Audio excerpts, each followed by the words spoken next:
నమస్కారం సార్. నమస్తే. సార్ నటి హేమ నిన్నటి బెంగుళూరు రేవ్ పార్టీకి సంబంధించి ఈమె పేరైతే ప్రముఖంగా వినిపిస్తుంది. అటు Kannada media and Telugu media విస్తృతంగా అయితే ప్రచారం చేస్తున్నారు. అయితే ఇప్పుడు హేమ అరెస్ట్ అయినట్టు వార్తలు వస్తున్నాయి. ఆ బెంగుళూరు కమిషనర్ గారు కూడా అనౌన్స్ చేశారని అంటున్నారు. ఇందులో ఎంత వాస్తవం ఉందని? బెంగుళూరు కమిషనర్ ఈరోజు మార్నింగ్ ప్రెస్ మీట్ పెట్టారు. ఆయన దయానంద్ ఆయన పేరు. సో ఆయన మొత్తం రేవ్ పార్టీ గురించి డీటెయిల్స్ అన్నీ చెప్పారు. సో ఆయన చెప్పిన దాని ప్రకారం ఏంటంటే ఇప్పుడు అక్కడ నో డ్రగ్ సిటీగా దాన్ని బెంగళూరుని చేద్దాం అనేది వాళ్ళ ప్లాను. సో కానీ ఇక్కడ బయట నుంచి వచ్చి చాలామంది డ్రగ్స్ చేస్తున్నారు. అందువల్ల మేము సీరియస్గా తీసుకున్నాం. మామూలుగా అయితే పార్టీ అయితే ఎవరికి ఇబ్బంది లేదు, బట్ ఇక్కడ డ్రగ్స్ ఉన్నట్టుగా మాకు అనుమానం వచ్చి మేము రైడ్ చేసామని చెప్పారు. సో ఎలక్ట్రానిక్ సిటీ దగ్గర జిఆర్ ఫామ్ హౌస్ అంటారు దీన్ని. కంకార్డ్ అనే ఒక కంపెనీ ఓనర్ గోపాల్ రెడ్డి వాళ్ళది ఫామ్ హౌస్. చుట్టుపక్కల కూడా ఫామ్ హౌస్లే ఉన్నాయని చెప్తున్నారు ఆ ప్లేస్లో. ఇది వచ్చి హెబ్బాగుడి అని ఒక ఏరియా పోలీస్ స్టేషన్ పరిధిలో ఉందన్నమాట. హెబ్బాగుడి పోలీస్ స్టేషన్ పరిధిలో. సో అక్కడ వీళ్ళకి మార్నింగ్ హెబ్బాగుడి పోలీసులకి ఒక కంప్లైంట్ వచ్చింది. ఇలా ఫోన్ చేసి చెప్పారు ఇక్కడ రాత్రి అంతా కూడా డీజే పెట్టుకొని చేస్తున్నారని. దాంతో వాళ్ళు అక్కడ పెద్ద ఇమీడియట్గా చర్య తీసుకోలేదని చెప్తున్నారు. అందుకని హెబ్బాగుడి సిఐని వాళ్ళని కూడా సస్పెండ్ చేశామని కూడా దయానంద్ అన్నారు. సో దాని తర్వాత సిసిబికి ఇన్ఫర్మేషన్ వెళ్ళింది, సిటీ క్రైమ్ బ్రాంచ్కి. సో వాళ్ళు యాంటీ నార్కోటిక్స్ బ్రాంచ్ వాళ్ళని తీసుకొని అక్కడికి వెళ్ళి రైడ్ చేశారు. రైడ్ చేస్తే వీళ్ళు వెళ్ళిన టైంకి దాదాపు మార్నింగ్ 7:30 అయింది. ఆ టైంకి అందరూ నిద్రపోతున్నారు. నైట్ అంతా మార్నింగ్ వరకు వాళ్ళు దాదాపు 6 గంటల వరకు డ్యాన్సులు కావచ్చు, మందు కావచ్చు, కొంతమంది డ్రగ్స్ ఇవన్నీ తీసుకొని నిద్రపోతుంటే వీళ్ళు వెళ్ళి అందరినీ లేపారు. సో ఈ క్రమంలో వీళ్ళకి అక్కడ ఆల్రెడీ కన్జంప్షన్ అయిపోయింది. కొన్ని డ్రగ్స్ వాళ్ళు తీసుకునేసారు.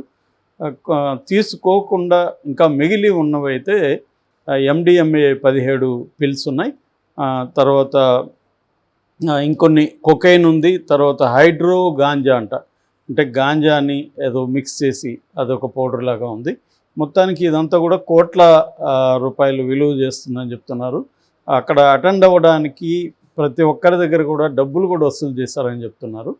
ఇది వచ్చి బిల్డర్, హైదరాబాద్లో బిల్డర్ వాసు అనే అతను దీన్ని ఆర్గనైజ్ చేశాడు. అంటే అతను బర్త్డే, అతని తరపున అరుణ్ అనే ఒక అతను ఆర్గనైజ్ చేశాడని చెప్తున్నారు. ఇక్కడ ఈ ఏర్పాట్లు ఇవన్నీ చేయడం కానీ, ఇక్కడ నుంచి ఫ్లైట్లలో వాళ్ళని తీసుకెళ్ళడం కానీ, ఇవన్నీ ఎక్కువ మంది ఆంధ్రప్రదేశ్, హైదరాబాద్ నుంచే ఎక్కువ మంది వెళ్ళారు. అక్కడ లోకల్ కూడా ఉన్నారు.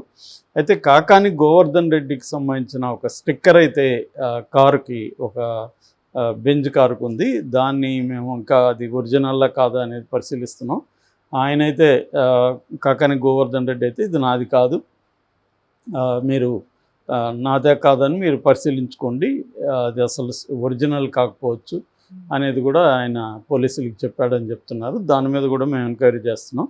అట్లాగే మొత్తం ఇందులో 70 మంది అబ్బాయిలు ఉంటే 71 మంది అబ్బాయిలు ఉంటే 30 మంది అమ్మాయిలు ఉన్నారని చెప్తున్నారు. ఈ 30 మందిలో నటులు ఎవరైనా ఉన్నారంటే ఓన్లీ హేమ ఇంకొక అమ్మాయి, ఇద్దరు మాత్రమే నటులు, అది కూడా తెలుగు వాళ్ళు. ఇంకొక అమ్మాయి ఎవరో మేబీ సీరియల్స్ వాటిలో చేస్తుందని చెప్తున్నారు. మేము పాపులర్ కాదు, ఓన్లీ నటి మాత్రం హేమ ఉందన్నట్టుగా అక్కడ కన్ఫామ్ అయితే చేశాడు.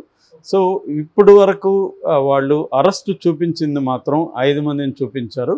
అది ఆర్గనైజర్ల ఆయన అరుణ్, బర్త్డే జరుపుకున్న వాసు, తర్వాత సిద్దికి రణధీర్ రాజ్, ఈ ముగ్గురు కూడా డ్రగ్ పెడలర్స్ అని చెప్తున్నారు. అంటే ఈ డ్రగ్స్ని సప్లై చేసింది వీళ్ళు.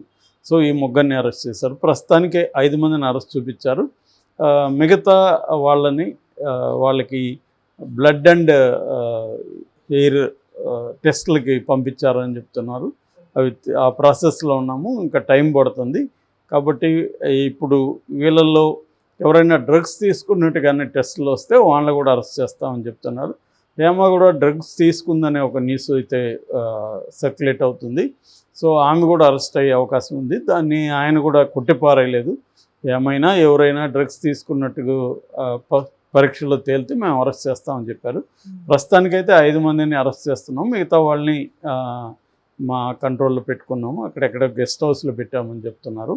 సో ఈ టెస్ట్ రిజల్ట్ వచ్చిన తర్వాత వీళ్ళల్లో డ్రగ్స్ తీసుకోలేదని కన్ఫర్మ్ అయితే వాళ్ళని వదిలేస్తారు. మిగతా వాళ్ళని అయితే డ్రగ్స్ కానీ తీసుకొని ఉంటే వాళ్ళని అరెస్ట్ చేసి కేసు పెట్టే అవకాశం ఉంది. సో బేసిక్గా దయానంద్ ఇది చెప్పాడు. సో దాని తర్వాత కన్నడ మీడియాలంతా కూడా విపరీతంగా హేమ అరెస్ట్ అనే విషయం అయితే వస్తుంది అక్కడ. దాని మీద అక్కడ డిస్కషన్ కూడా పెట్టారు. ఎందుకంటే బెంగళూరులో ఎప్పటి నుంచో ఇలాంటి పార్టీలు విపరీతంగా జరుగుతున్నాయి, కానీ పోలీసులు పట్టించుకోవట్లేదు అనే విమర్శలు వస్తున్నాయి. సో ఎక్కడెక్కడి నుంచో కూడా వచ్చి ఇక్కడికి చేస్తున్నారు. సో డ్రగ్స్ ఒక పక్క డ్రగ్స్ ఫ్రీ సిటీ చేయాలని సిద్ధరామయ్య గవర్నమెంట్ సీరియస్గా ఉంటే కూడా డ్రగ్స్ వస్తూనే ఉన్నాయి. మనకు కూడా మధ్య హైదరాబాద్కి కూడా బెంగళూరు నుంచి సప్లై అని చెప్తున్నారు, బెంగళూరుకేమో గోవా నుంచి వస్తున్నాయని. సో ఇలాగా బెంగళూరు ఒక దాని ఏమంటారు సప్లై చైన్కి మెయిన్ సెంటర్ లాగా అది ఉందని చెప్తున్నారు. అయితే ఈ సిపి దయానంద్ ఏం చెప్పాడంటే ఇది రేవ్ పార్టీ అనేది క్లియరు, కేవలం బర్త్డే పార్టీ లాగా జరుపుకోలేదు.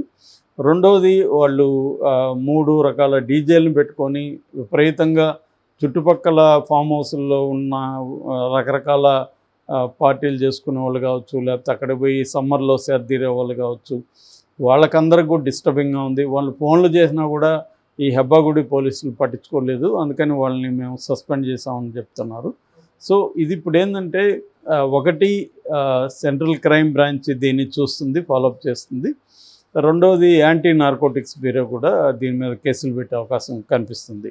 సో ముఖ్యంగా ఈ 5 మంది మీద అయితే డ్రగ్ కేసు సరఫరా చేస్తున్నారు, తర్వాత దాన్ని కండక్ట్ చేస్తున్నారు అనేది 5 మంది మీద పెడుతున్నారు, అంటే నిర్వాహకుల మీద. మామూలుగా జనరల్గా ఇలాంటివి జరిగినప్పుడు మామూలు చాలామందికి డ్రగ్స్ వేసుకునే అలవాటు లేని వాళ్ళు కూడా ఉండొచ్చు, అందరూ వేసుకుంటారని చెప్పలేము, సరదాగా పార్టీకి వెళ్ళే వాళ్ళు కూడా ఉండొచ్చు. రెండోది అమ్మాయిలు వెళ్ళారంటే ఈ అమ్మాయిలు ఎవరు అనే యాంగిల్ని కూడా వాళ్ళు పరిశీలిస్తున్నాం అని చెప్తున్నారు. అంటే వీళ్ళలో ఏమన్నా సెక్స్ వర్కర్లు ఉన్నారా, వీళ్ళు ఏంటి బ్యాక్గ్రౌండ్ ఏంటి, అవన్నీ కూడా చెక్ చేసే అవకాశం ఉంది. అట్లాగే హేమ ఎందుకు వచ్చింది, హేమతో పాటు ఎవరు చిరంజీవి అని ఒక ఫ్రెండ్ వచ్చాడో అతను కూడా అరెస్ట్ చేస్తున్నట్టుగా వార్తలు వస్తున్నాయి. సో చిరంజీవి అన్న అతను హేమని అక్కడికి తీసుకెళ్ళాడని చెప్తున్నారు. మరి హేమ ఒకటే వెళ్ళిందా లేకపోతే తను ఏమన్నా గర్ల్స్ని తీసుకెళ్ళిందా అన్న యాంగిల్స్లో కూడా అక్కడ విచారణ జరుగుతుంది. ఏదేమైనా మొన్న ఆమె వీడియో చేసింది, యాక్చువల్గా అయితే పోలీసులకి అంత కోపం వచ్చి ఉండకపోవచ్చు, ఆమె వాళ్ళ కంట్రోల్లో ఉండి అదే రోజు మార్నింగ్ ఒక పక్క రైడ్ జరుగుతూ వాళ్ళన్నీ చెక్ చేయడానికి టైం పట్టింది. వాళ్ళకి అన్నీ 15 కార్లు సీజ్ చేశారు, ఆ కార్లన్నీ కూడా చెక్ చేశారు వాళ్ళు, డ్రగ్స్ కానీ ఏమైనా ఉన్నాయని. ఈ చెక్ చేయడానికి వీళ్ళ రూములు ఇవన్నీ చెక్ చేయడానికి వాళ్ళ బ్యాగ్స్ ఇవన్నీ చెక్ చేస్తున్న టైంలో హేమ తెలివిగా ఏం చేసిందంటే, ఆల్రెడీ అప్పుడు న్యూస్ స్టార్ట్ అయింది కాబట్టి ఫోన్ చేసేసి నేను ఇక్కడే ఉన్నాను, నేను హైదరాబాద్ ఫామ్ హౌస్లో చిల్ అవుతున్నాను ఫ్యామిలీతో, ఇలా పెట్టింది. ఇది విపరీతంగా వైరల్ అయినది. కన్నడలో కూడా ఛానల్స్ కూడా దీన్ని బాగా ఇది చేసాయి. దాంతో అక్కడ పోలీసులకి కోపం వచ్చినట్టుగా అర్థమవుతుంది. సో మమ్మల్ని మిస్గైడ్ చేస్తుంది, అరెస్ట్ కాలేదని చెప్పింది అని చెప్పి వాళ్ళు ఫస్ట్ ఇమీడియట్గా ఫోటో రిలీజ్ చేశారు. నిజానికి ఇది లేకపోయింటే వాళ్ళ దృష్టి అంతా ఉండకపోవచ్చు. ఇప్పుడు ఆమె మీద కూడా ఒకటి డ్రగ్ ఆమె తీసుకుంటే 100% డ్రగ్ యాక్ట్ కింద కేసు పెడతారు. లేకపోతే ఒకవేళ ఏమైనా కాల్ గర్ల్స్ని ఆమె సప్లై చేస్తుంటే దాని మీద కూడా ఆమె మీద కేసు పెట్టే అవకాశం ఉంది. ఏదేమైనా ఆమె అడ్డంగా బుక్ అయిందని అయితే చెప్పచ్చు.